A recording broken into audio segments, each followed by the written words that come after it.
Welcome to the world of ability. My name is Sue Roskoff, and we are joined by some wonderful guests today. I'm excited to share them with everybody and have a chance to hear more about all the wonderful things they do. So our first guest is Debbie Hayes. She is a wonderful friend of the show, and I'm excited to share not only what she does, but actually how we connected originally. Debbie, I'm going to bring you in right away. If you want to introduce yourself, tell everybody a little bit more about what you do and share your website so they can find you again after this. And then I want to talk a little bit about HMP and how we all connected. So Debbie, over to you and welcome to the show. Thank you. Thanks very much, Sue. Love being here. My name is Debbie Hayes, and I partner with a company called Pet Club 247. The company was started because 65% of our fur babies get cancer these days. And it is attributed to the fact that the food and the treats may not be the highest quality. So we like to promote what we do. We also have in our treats and some of our food, the Coriolis versicolor mushroom, which is a modulating mushroom. So it helps with the immune system. And we did also start products for humans about 4 years ago.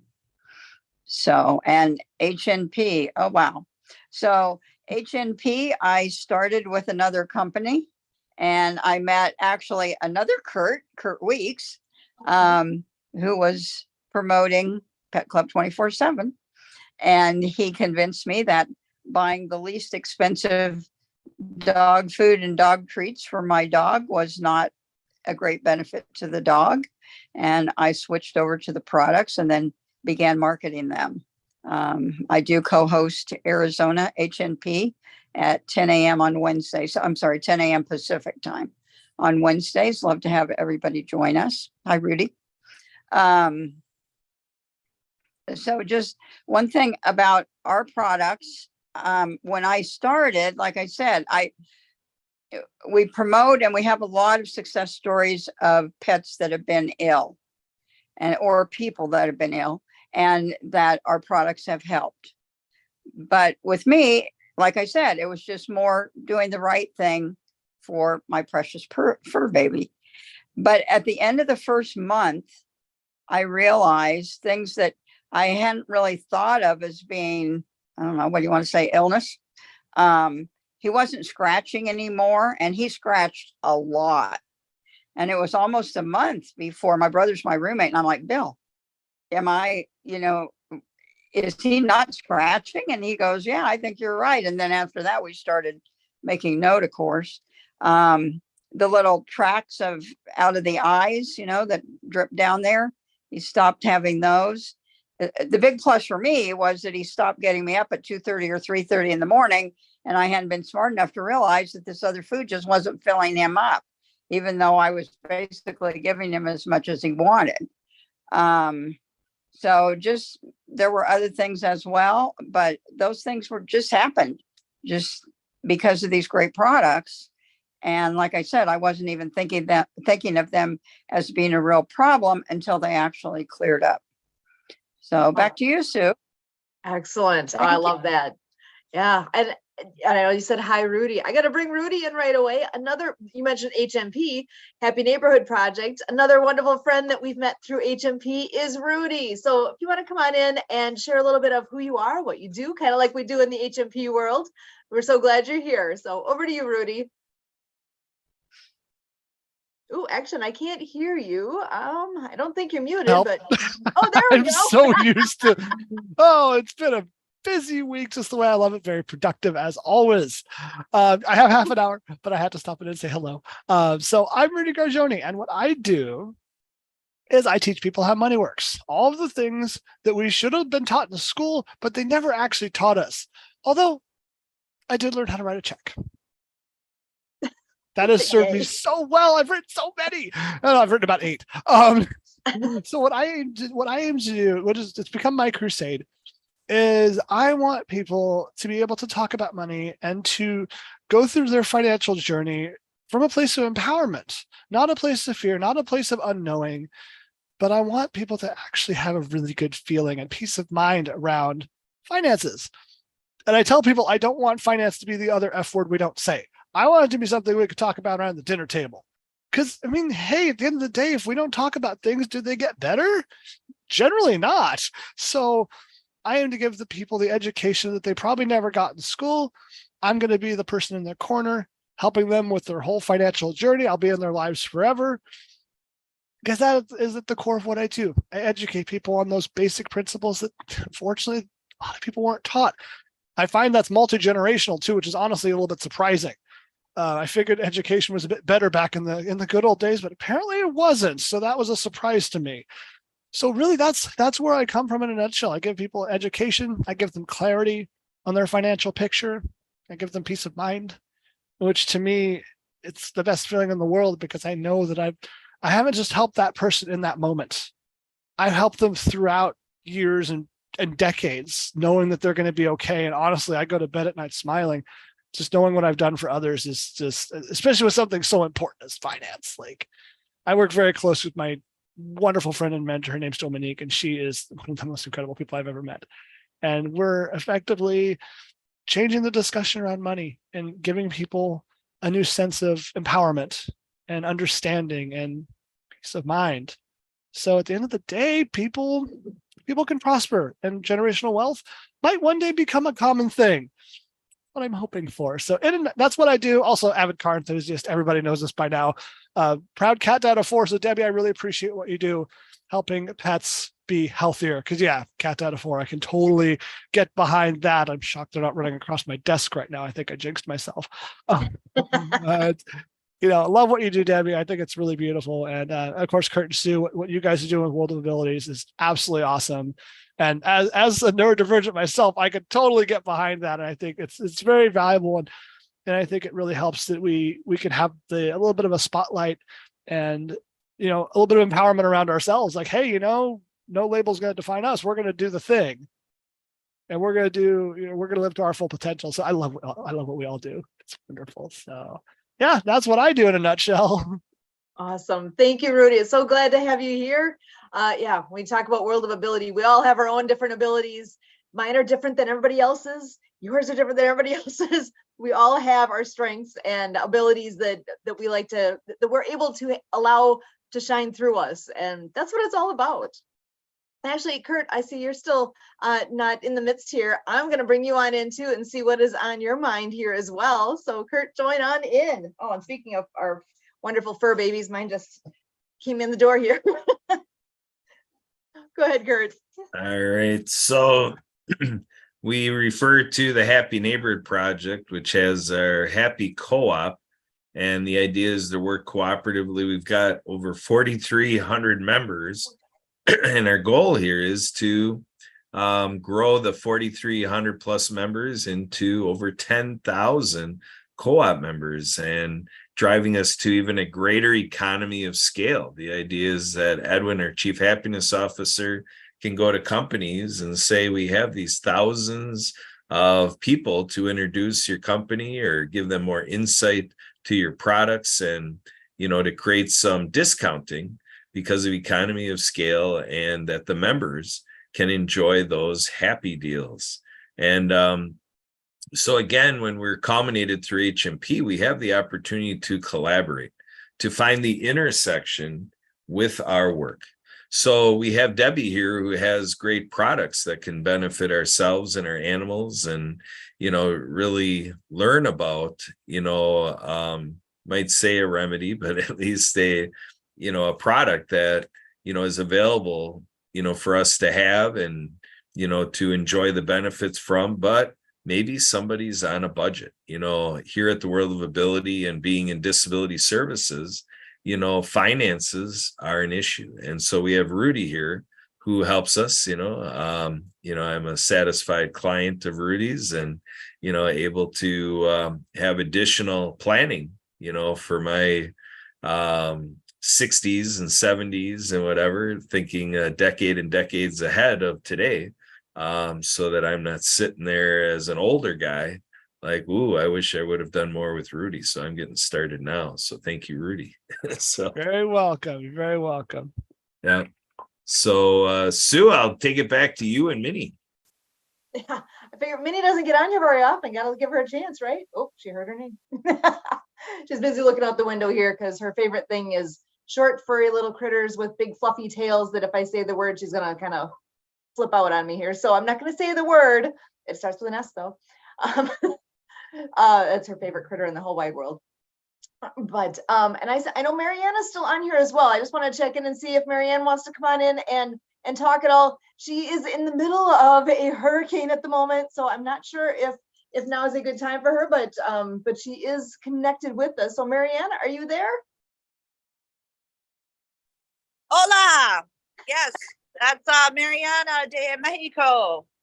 Awesome. So I was just in communication with my captain friend who's in Michigan and giving him an update down here at the marina weather report here. So yes, we're in San Carlos, Mexico, and a little noisy here. So if I'm in and out, we're at the Marina Hotel here and got bridal party going out, and they're not concerned about hurricane force winds and seasickness, but good for them. Yes, because you know, when you're young, you go out and do it. So, but life of experience, you kind of question sometimes, do I really, really want to go? But anyway, I'm grateful to be here and be part of the show.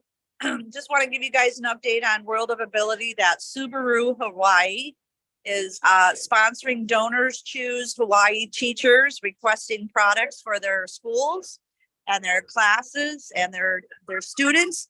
So I'm the author of the Acts of Kindness series. I have 3 books out there and coloring books and app games with sign language characters. So all classroom teachers in the United States of America can request the books from Donors Choose.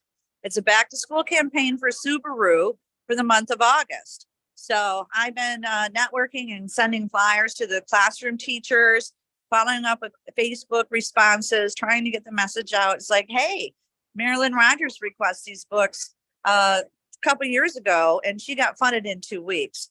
And they read about the books. It's for ocean cleanup, anti-bullying.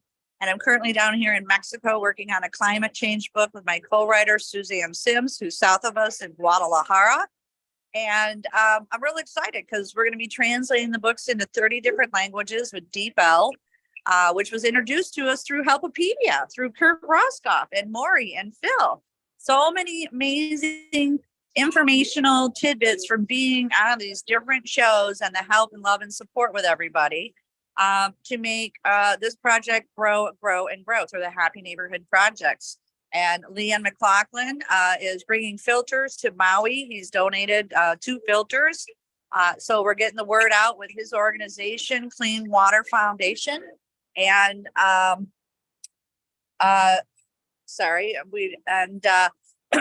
so we're working on our projects here, and we're showing up, sharing the good news and the work, what we can do to be of service and be part of the community, and the vision and the missions and all that stuff. So again, donorschoose.org, USA classroom teachers can request copies of the books, and the Acts of Kindness series.com is the website. You can visit and see the characters.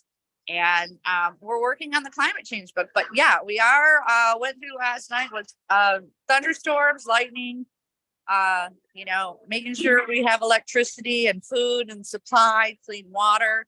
And we've had a little flooding here, and it's just only begun. Last year I was here in San Carlos in September. We were hit with Hurricane K and got through that one. So, you're just kind of always on edge and want to make sure you're prepared and where you're going to run or where you're going to go, especially with the unfortunate lessons of Maui, what we just went through. I mean, seriously, people don't think just because the Hurricane Eye passes by, it's the aftermath. It's the aftermath of the electricity going out, the starting of a fire, not having clean water, traffic, food supply, all those kind of things, internet that we so much rely on so much now. And so it's just being prepared and having a ditch bag, having your your records in order, having some finances on the side. Yeah, everybody gets through it in a different way. And once you live through separate ones, you're like, oh my gosh, I got through this other one. But, we're seeing more of this happening worldwide. Climate change, pollution that is affecting our world, and our, air quality down here is a lot different than in Hawaii, and the heat and all that stuff. So people, you just got to be prepared. And again, hydrate. And Leon's bringing the good news to all this stuff, to the world, and filters. So thank you so much for having me on here. And Barbara, nice to see you. And I'll connect as soon as I can. I don't have internet at my house, but we're down here in the marina, and we'll see what happens in the next several days. It's going to be shooting up. It's by going towards, well, it hasn't swung yet. The hurricane hasn't swung. It still can come up the Sea of Cortez. And if not, it goes up by Cabo, and Cabo will be affected. And all those Marines and boats and, people. And then it's supposed to go straight up to San Diego and Los Angeles. So I contacted my deaf friend and, made sure that he's prepared too with some extra stuff. Because again, people, you always got to have just different stuff, emergency. Just go, oh, no, it's not going to happen to me or here. You know what? It doesn't matter, because it may happen to somebody else wherever you're at. So that's my lesson to learn today. Thank you so much. I'm so grateful. I'm with my neighbor here in San Carlos. He's an attorney. I got to read the website to him. He's like, it's beautiful. It's brilliant. Suzanne and I wrote a new press release. It's brilliant and beautiful. So we want to get these books and clean water filters around to the schools worldwide. So thank you so much for having me here, and aloha, adios, amigos and amiga. Mariana of Waikiki, or Mariana de Mexico, and aloha. Aloha, Marianne. Thank you so much for being here. And Barbara, I want to welcome you on into the show here. I'm so glad to see you. How are you today? I'm good. You can hear me? Yes. I'm good. Yeah, So I'm good. I'm grateful to be here. excellent. What is on your mind today? You want to introduce yourself a little, and just if you have anything top of mind? Yeah, my name's Barbara Weinstein, and all my life since I was a teenager, I've been working with I don't know if the right word would be disenfranchised, but first I was working 300 kids who were in a big building in DC called the Foundation Home for Retarded Children. And I've worked with the juvenile delinquents, and I've worked with the homeless, and I've worked with exceptionally bright kids, but I've worked with homeless women. Yeah. So what's on my mind is I'm excited about talking about who you would consider a success and who you would consider a failure. And I'm talking about like a man who ran for office, all these different offices, like 7 times. He went for being a senator, for being speaker, for being working in the House, working as a vice president, and 7 times he ran, and 7 times he was rejected. And that, of course, became Abraham Lincoln. And Madame Curie, when she and her husband were looking how to separate radium for 483 tries, and he just threw up his hands in exasperation and told her, maybe in 100 years, people will figure out how to do this, but this isn't going to happen in our lifetime. And, I quit. And she said, well, it would be sad if it takes 100 years, but in my lifetime, I'm not going to quit. And she was the woman that got Nobel Peace Award, not just once, but twice. And the man who so wanted to be a cartoonist, and he was told, you have no talent. He went to, I think, 54 different places. Wait, I'm confusing people. But he was told by people in the business, you can't be in this business, you're not really talented. And he didn't have, and then he got a job with a church, writing a little, things in the paper for them. And he couldn't have an office or anything. He was way too poor. And he was working out of this little garage where mice were running back and forth.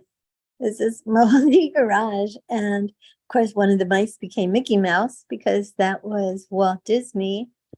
And the person that was rejected over 54 times, who wanted to be write children's books, wanted to be a cartoonist, and 54 times he put out his books, and 54 times he was told, you can't do this, you're not really talented enough. It would take him so long. He would write little books, and it would take him like almost a year to accomplish one. He said, out of 1,000 pages he put out, maybe 64 he would accept as anything good. And that turned out to be Dr. Seuss that everybody knows. And I mean, just the stories go on and on. The woman who became Miss America, how it was her 4th attempt. She didn't even get in the top 10. Then finally she got in the top 10, but she wasn't in the top 5. And then when she got close, they told her that she'd lost. And later they told her, the count was wrong and you'd actually won, but the other girl's out there and it's too late. We're not going to change it now. And they said, but go back to, trying to run in your state. And that had to be so hard, but she did, and she won, and then she became Miss America, and she became the motivational speaker that's, so excited to let people know, like a lot of times the pain that was in her life, what she'd gone through in her life, that made her so determined to prove herself. And so we look at these people and we'd say, this person's a failure, until the last time when they didn't quit. And then they became somebody that we all know about. And there's dancers and swimmers. I can go on and on. So many stories that are just like that. Les Brown, who grew up, being in classes, as considered, well, now we don't say mentally retarded, but developmentally delayed. And, he's one of the best paid speakers, motivational speakers. We can keep going on and on. I know you probably know, stories of people too. But so when people quit because they're a failure and they couldn't make it, we got to look at the people that did and the effort that they put into succeeding.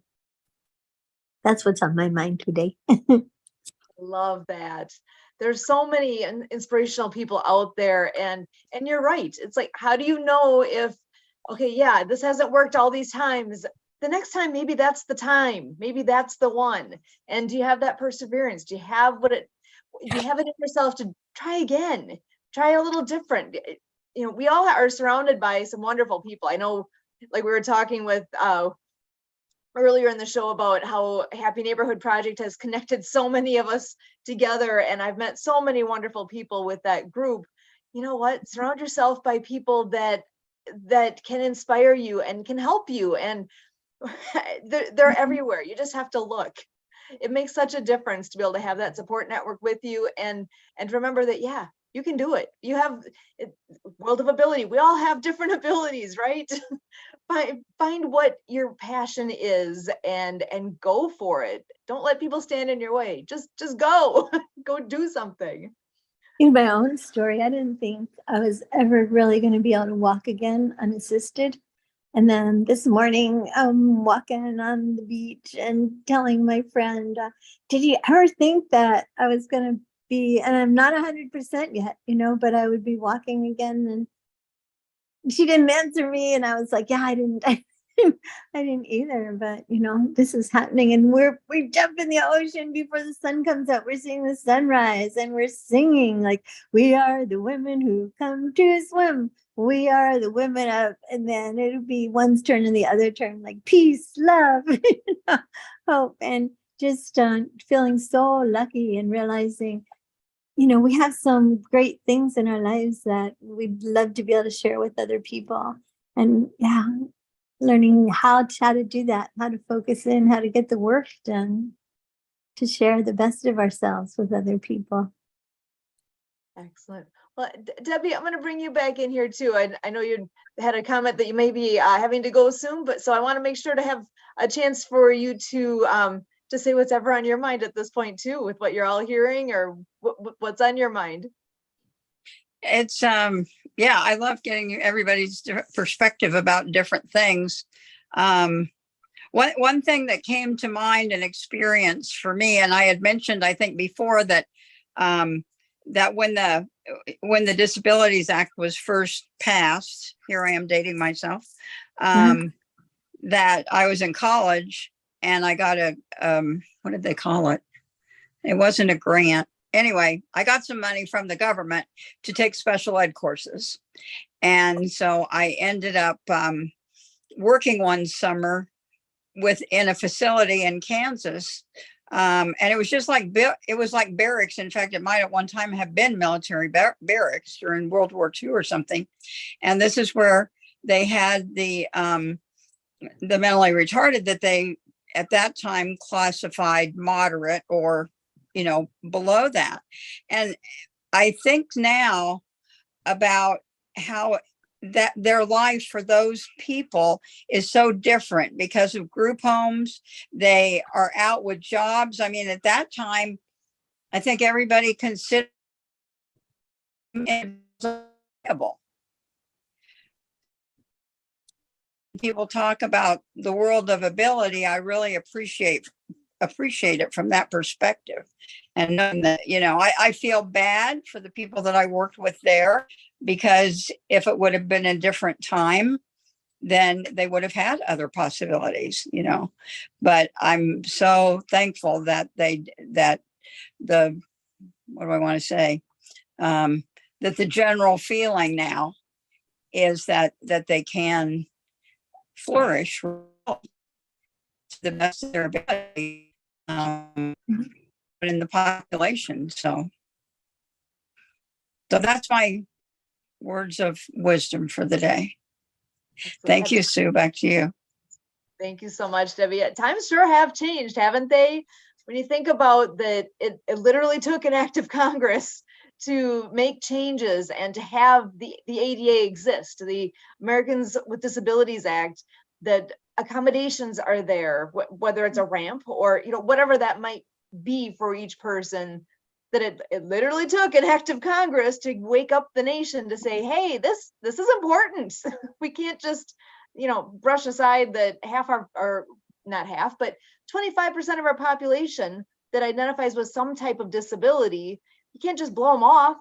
We're all here. We all need to do what we do in life, and we need to make that possible for everybody. And yeah, to have that perspective of where things were at that time compared to where they are now. I'm grateful for how much our nation has grown and improved in that area. And there's still room for improvement. Right. I think there always will still be room for improvement. Yeah. But it has come a long ways, and I'm so happy to have that be the case. So, oh, and it really, oh, go ahead, Barbara. Yeah, I'm saying I can't wait to the time when people know that it's okay to trust their hearts. You know, everybody's so desperate to hold on to their jobs and hold on to law and order and structure, and, you know, and I can talk about that for a long time. You know, movies we can look at, you know, about history. And I had a job where I was working with adults. The youngest was 18 and the oldest was in his 70s, who were in a group home. And what I was supposed to do was determine when somebody was capable of living by themselves, you know, in an apartment, right? And I realized, you know, I came into a situation where there were 3 people who were making themselves bleed and 1 person that wasn't eating. And I thought, that's not the goal. The goal is like to get these guys happy and to make life, you know, worthwhile for everybody. So instead of doing the job, I've lost a lot of jobs like this. Instead of doing the job, you know, that I was going to be paid big bucks to do, I went and got everybody library cards so we could get movies, instead of seeing that everybody could make a meal for themselves. I'm like, come on, we're meeting in Billy's room. I'm going to show you how to cook something wonderful with what we have, you know, and found how I could take people to the movies and dinner, because if we went to Burger King, we found $1.50 movie. And that people that would donate, you know, from like the Renaissance Festival, to look forward to, at least twice a week. And it made all the difference in the world. That the self-destructive behavior was going away and things got to be really fun. And, I'm grateful that I had a chance to do that. I love that. That kind of thing can make such a difference. And when you're talking about that, my mind goes immediately to what we often are talking about with the adaptive water skiing, because we have individuals that come and ski with us, and we'll have family members of the individuals that are participating pulling us aside and just telling us how they look forward to this all year long. They talk about it all the time. They can hardly wait to come back, and it gives people something to look forward to. It's something totally different, and it enhances their life. It's just skiing, but it's just skiing. It's something we can do, and it makes a difference. It's amazing. Sometimes people need that. I mean, I look forward to going every week when we ski on Tuesdays and Thursdays all summer long. And I'm almost always looking forward to going. Sometimes I'm tired. It's hard to get up and go, but at the same time, I get there and it's a whole, you forget about everything else. We're here having fun with this group. And it really does make a difference. It on so many levels, physically being active and mentally, just to be able to be immersed in something like that for that time, it makes such a difference. So, well, Rudy, I want to bring you back in too and see where you're at with everything right now too. Oh man, I love what Barbara was mentioning about potential and people just kind of like pushing through it no matter what. And I could personally relate to that because I was diagnosed with ADHD and autism when I was 7. And in public school, we break the mold. So this public school system doesn't know what to do with us. We tend to be a bit eccentric sometimes. I know I certainly was. But I never let that dim my spark. I had moments where I was, had no self-confidence whatsoever, but I kind of just kept pushing through it anyway because I'm a little bit stubborn, which worked in my favor. But, I came to the realization, don't let your label define you. And for me, that was very empowering because I was like, oh yeah, why would I let a label define me, limit my potential? Like, oh, no. I'm gonna make something of it. And that's why I got into sales with cell phone sales and auto sales way back when. And it made me realize, oh, I do have a little bit of limitless potential. I'm learning, I'm growing, I'm becoming a better me. And it's like, oh, this is kind of cool. I'm actually being successful. That's pretty cool. Nice. Let's do more of that. And it really got me thinking about what my true potential was. Label, I don't care about that. If anything, it's an unfair advantage because I see things other people don't. So it's like, ooh, I'm going to use this to my advantage. This is awesome. I like an ADHD and autism too, like having a high performance engine that needs a carburetor adjustment. My car guy's showing. But, I think really the core of it though is everyone has limitless potential. Finding how to make it come alive, finding out how to focus it, that's the hard part. If you could figure that out, everything else is easy. And mindset's a big part of it. It's 95% of what we do. And I mean, I had to overcome that myself. Like, can I do this thing? It hasn't worked yet. Should I keep going? I mean, it was a lot, but keep on moving, keep on pushing forward and, achieve your potential. And I'm getting there. And it's, label defining here. Like, no, I'm gonna do my thing. So I really appreciate what you said. I think that's really important that people can. And what about your sense of accomplishment, Rudy? And the same with the skiers. I mean, there has to be a tremendous sense of accomplishment for people that are doing things that somebody didn't expect they would be able to do. Oh, it's huge. It's huge. It's like, it's almost kind of surreal. It's like, oh my God, I did this thing. What? Does it actually happen? And when it happens a second time, you're like, oh, maybe it's just a coincidence. But when it happens over and over again, you're like, oh, this is a real thing. Wow, I didn't expect this. And then it just keeps on going. And it's amazing.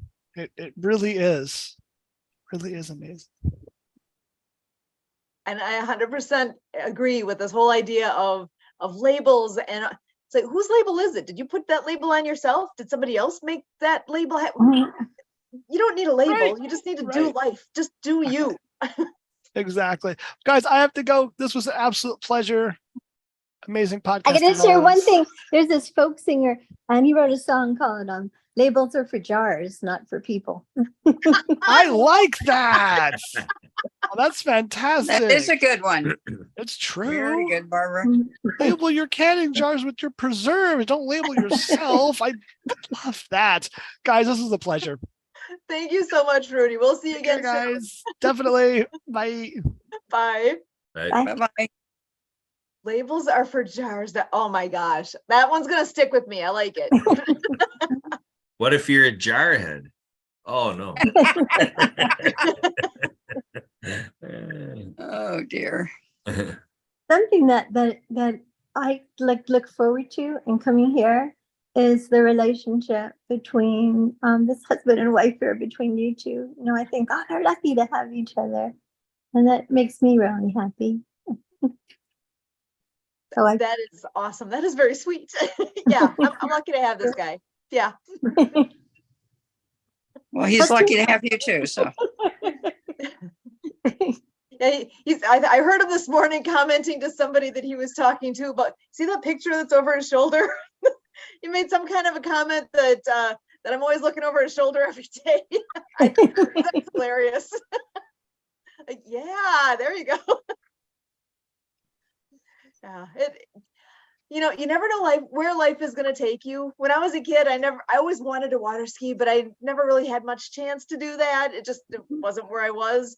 And now that I get to do that all the time, one thing, I'm thinking this whole idea of labels and all that, something that I think is kind of fun, that when people look at me and we're not anywhere near doing ski things, we do ski shows. I actually like climbing those pyramids and do that fun stuff that it's kind of fun to tell people about that, because I usually get this look like, you do what? You really? It's like, no, really, I can show you a picture. And I'm really proud of that, because I never pictured that someday I would do that kind of thing. And I love that I can say that, yeah, I've done that. It's really pretty cool. I think it's fun. I love watching people do this type of thing. It's a really unique sport, right? Even the idea that with the adaptive skiing, people have never heard of it. You do what? Anybody can, literally anybody can ski. It's like, yes, they can. Just have to introduce it to them, make that opportunity happen.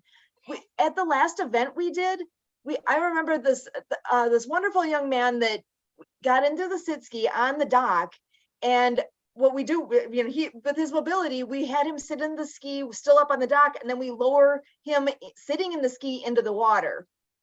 Mhm. As soon as he hit that water, he had that moment of, oh, nope, get me out of here, get me out. Nope, no, he just kind of hit I think just all the sensations with the getting wet and being lowered down like that, it was overwhelming for that moment, which is fine. So it's like, okay, yep, get him out of the water. We're putting him back up on the dock. That's fine. Totally fine. Just take a breath. And, after a few minutes, he's like, okay, yeah, let's try this again. It's fine. Let's try again. And we lowered him slower, because that is kind of a weird feeling, because you get lowered backwards in, because we don't want somebody to tumble forward out of the ski. We lower them backwards into the water. So got him nice and slow, and just kept it nice and slow and calm, and all that. He went from nope, not doing this, to he went, and he had so much fun. He came back with the biggest smile on his face. He was so proud of himself for getting the nerve up to actually try and go out there and do this. He's going to be talking about that forever. And his family, everybody was just like, we had everybody on the dock, for everybody that goes, we're all cheering and yelling and we make it a party, we make it fun, and because it's such a cool experience. So Yeah. Sorry, I get excited because it is so much fun. We get to do it 2 times in the next week too. Next Friday and next Saturday are our last 2 big events of the year. So I'm hoping we have enough help, because that's always a thing too. But I'm so excited to see. I'm hoping, like that young man, I think he's coming back and is going to do it again. So it'll be fun to see how it is for him this time, where it's not everything's new. It's I've done this before, and now I now have the confidence to know, yes, I can do this. And I'm excited. I'm looking forward to this. Now he's in that whole camp of, I'm looking forward to this. This is exciting. And so it's fun. So well, I should turn it back to you guys. What's on the top of your mind at this point now? So sorry, I get it. I get excited. That's I great. saw a picture of one of the pyramids and the skiing with this last week. I have no clue where it was. I mean, obviously it must have been on YouTube or, one of the channels. And I don't know why the group ended up on there. But of course I thought of you guys as soon as I saw it. So that was fun. Yeah, the show skiing, water ski community is actually a really unique community in my mind, because the sport in general is just unique. What other sport can you have the youngest of the young kids in your family and the grandparents and everybody in between all participating in the same sport at the same time? And it truly is a family sport. And I mean, we refer to our friends in our ski club as our ski family all the time, because it really is. As much as it's an individual sport, the way we do it, it's all about the team. It's all about cheering each other on. Even when you go to tournaments, everybody that's there is associated with some team, typically. Everybody is cheering for everybody else on the water, because we all want to see everybody succeed and do the best they can out there. And which I think, again, makes it a really unique sport. Nobody's booing for anybody. Everybody is excited for everybody. And what is it that this next team is going to do that is pushing their own members to their best, fullest potential? And which goes back to what we were talking about before too, that how do labels, you don't need labels. You just need to try more things. You don't know what your end point is here of what your abilities are, of how far can you push yourself to do something that you haven't done before, that you never knew you could. Who knows where that is? And then you got to keep trying to test the waters to figure out what is that for you. Mhm. So, Yeah. Kurt, go ahead. Well, I was gonna say, Kurt, do you want to come on in? I know you haven't talked lately, and I always like hearing from you and what's on your mind after all these fun pieces have surfaced. All right, Sue, I got a little lead in here. It's gonna be a special treat for today's episode. Pretty magnificent group that we're connected to in the world of water skiing.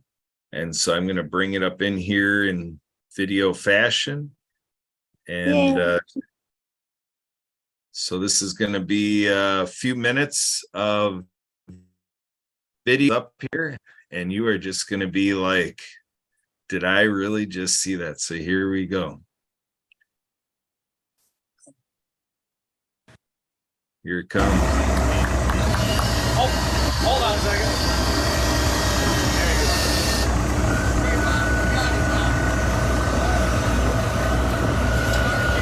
All right, so what you're seeing here is you're seeing the Gainesville Rock Aqua Jays working with other people in the world of water skiing. Look at those triple rigs. And part of what I can add is this is a group of people who have been a tremendous force after. You're going to be amazed at how they get all these skiers together. Look at all that lumber. We have Mercury outboards here. Keep tight, keep tight. Now you guys are hearing the back chatter and everything through the audio share, right? Now, look at all those water skiers. Now imagine that one topo is going to pull all of these water skiers. This is from This is out of the National Show Ski Association. Guinness Book World Record. So this.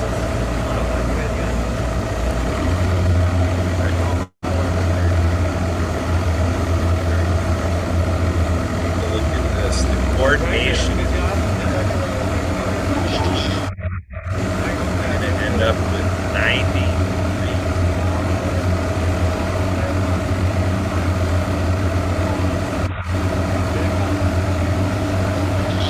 Look at that. You thought you saw it all.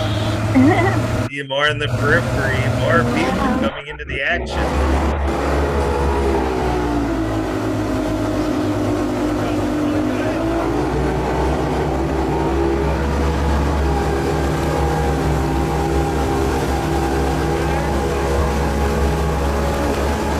That's a lot of bodies.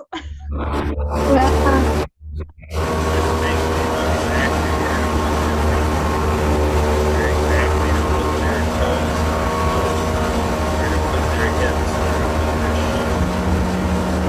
Where to look with their eyes. Where to motion behind everything. Were you on the boat, Kurt? I was not a part of this group. No, again, Philippines, largest water supply. Wisconsin, Walter, big day. Convention expo.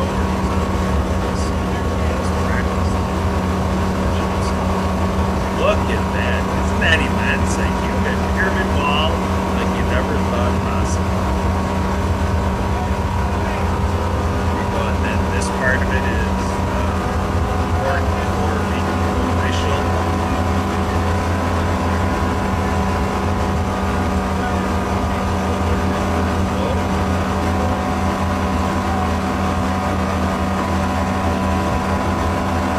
There's some perfect water for this water condition.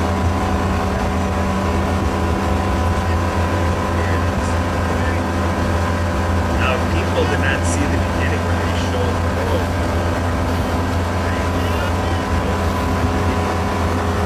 Man, it's nice dynasty.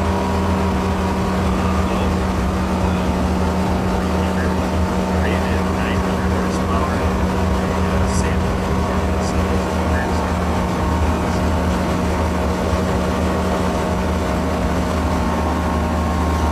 There you go. So they put it all up there. It looked amazing when it was all up, but it's also a lot of talent and ability. I call this sharing a pair of skills. And that shoulder start. Get out there, but now they're done with the pyramid. They get down on each other's side. Going up. Record 90.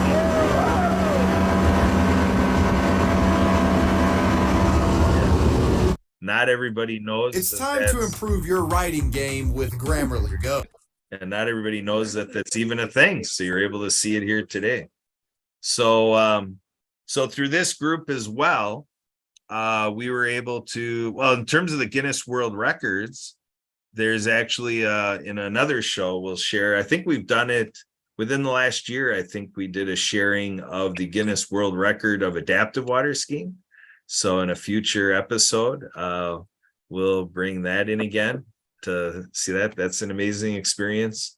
And then, another amazing feat, another video that's out there to see is through fox6now.com. Our friend Chad Murphy Price, you can look for his name, Chad Murphy Price on fox6now.com. And you can see a couple videos on him there. And one of them is on a flyboard where he rode on the back, tethered to the back, like you hear sometimes with skydiving, that you can tether to the other skydiver. Well, same thing with flyboarding. We tethered this man with cerebral palsy, power wheelchair user, to the back of, at the time, ski show director of Tommy Bartlett, professional water ski show out of Wisconsin Dells. And he went on a flyboard.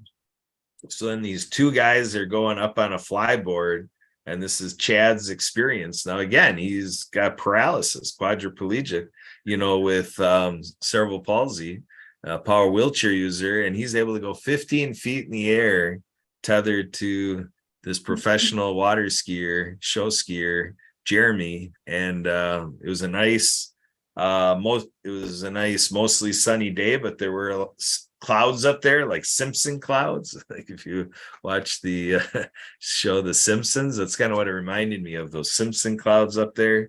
And then I counted for Chad when he was 15 feet up there. I was like, I was counting the clouds, and I got up to cloud 9, and I'm like, that's where Chad's at, cloud 9.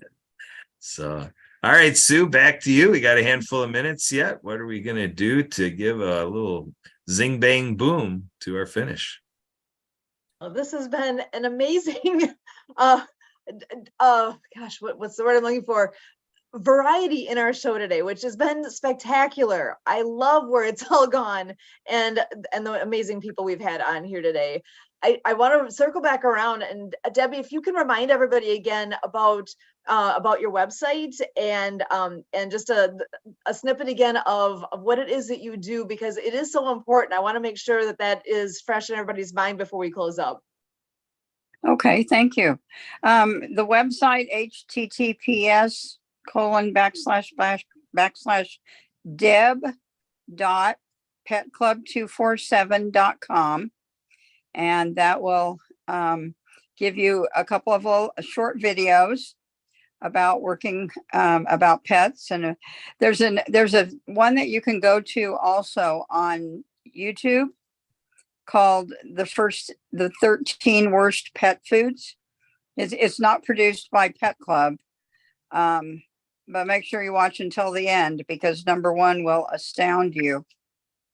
So our purpose is to have human grade food made in human grade kitchens for the dog food, for the treats, and also, as I mentioned before, feature the Coriolis versicolor mushroom to modulate the immune system, so people can feel good or feel better if they don't feel good.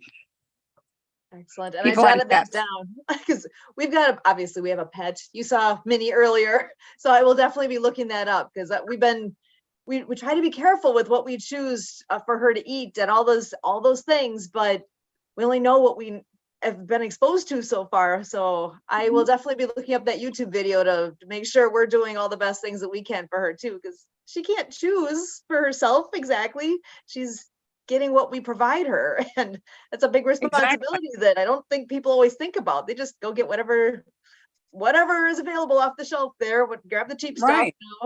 That's not Well, necessarily. you choose the dog food packaging that shows all this healthy food, and assume that means that they're going to get healthy food within that product, and that's not necessarily the case. Yeah, you actually have to look What is at the it. website? How do you find it again? How do It's we find this? it's https://deb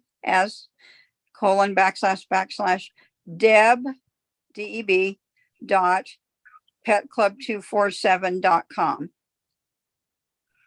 And it's right there in the chat also. Thank you. Kurt, I think Kurt and I are on the same wavelength. We're both putting it in there. So I've got it in stereo. Thank you very much for having me. Absolutely. Thank you so much for being here, Debbie. We're always so glad to have you here and sharing stories and insights and all the wonderful things. So Barbara, I'm going to pass it back to you again too. What's on your mind at this point as we're closing up our show with all these wonderful things that have happened here today? That I'm amazed that Saturday after Saturday, we have so much to share with each other, and so many people that to share with. I'm grateful. I hope more people find the show. And thank you.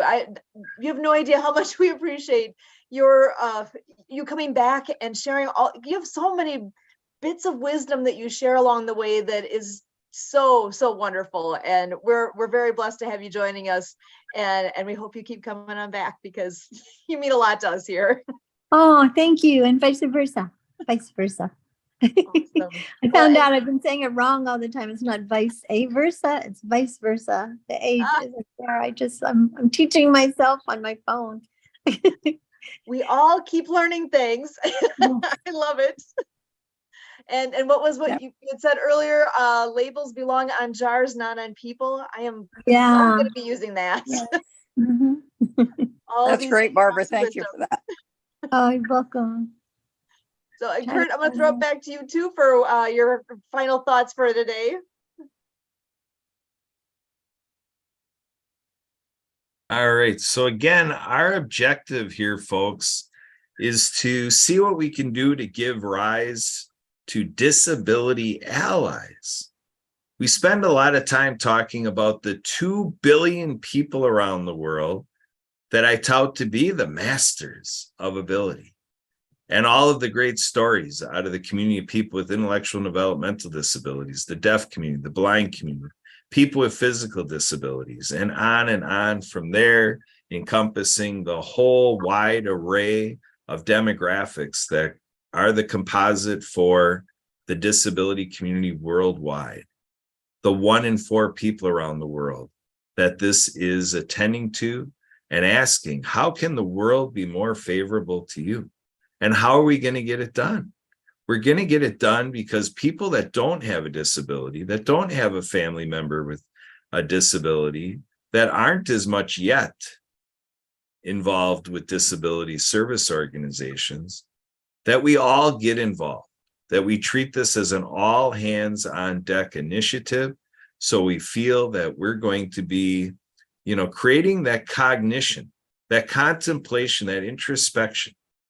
What would it be if I were a disability ally? That is the thought that Sue and I were given the chance to contemplate and that we carry with our daughter. And that's, to me, healthy family development. That, to me, is what is going to fill a lot of voids and gaps in society, because we have a human resource crisis. They say in the job market that we're in the great resignation because people are not opting to fill these open jobs. But we have people with disabilities that would be saying, well, what about me? Right. That's right. So this is the success we celebrate here at the World of Ability vodcast show, is that we are here to make things possible. Not the impossible, but I'm possible. And we believe in you. Let's do it together. Thank you. Thank you. Thank you. Awesome. So for all of us with World of Ability, Kurt, thank you always with your nuggets of wisdom, always. Barbara, Deb, thank you guys so much for being here with us. My name again is Sue Roskoff, and for all of us here at World of Ability, we